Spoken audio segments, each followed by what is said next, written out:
happy to be a Spur. Well, let me ask you this. Are you a reader? Because one of the things that Greg Popovich gives you for Christmas is a book. So if you're a reader, you'll enjoy that. But you're also, and I had an opportunity to talk with you at the Combine, you handle yourself very well, of course, off the floor and on the floor.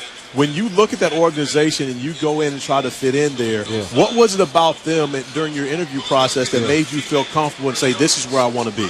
Yeah, I felt like it was just... If I could ask you to pause 1 second. I'm sorry. We have the next pick from the commissioner. We have a trade to announce. Oh, everybody loves this. The New York Knicks trade the draft rights to Ousmane Dieng, the 11th pick, to the Oklahoma City Thunder for 3 conditional first-round picks. So 3 conditional picks. And with the 21st pick in the 2022 NBA Draft, the Denver Nuggets select Christian Braun from the University of Kansas. Okay, we'll get back to discussing Christian Braun right now, though, with Malachi Branham. So, again, we interrupted. Do you remember the question you were the answer? Well, I'll say this.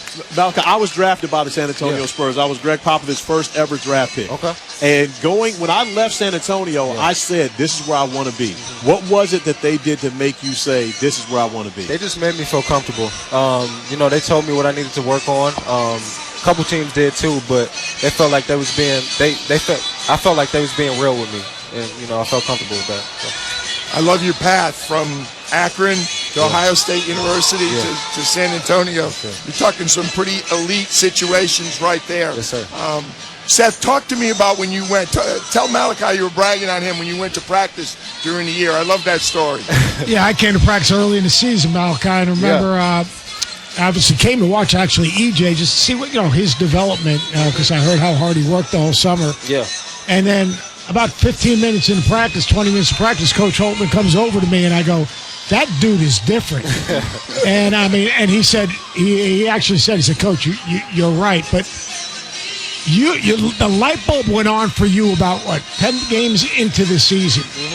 What was the difference and what was the motivation to get you to that point, or is it just a process? Yeah, I felt like it was a process, but it's also my mindset. I still remember the game. I had 0 points and 4 turnovers against Wisconsin, and I text Coach Holtman, and I was just like, that's never going to happen again. So my mindset just changed, and I just wanted to be aggressive, and, that's what I was. You sound like a guy then, you pay attention to that stuff, you hold yourself accountable.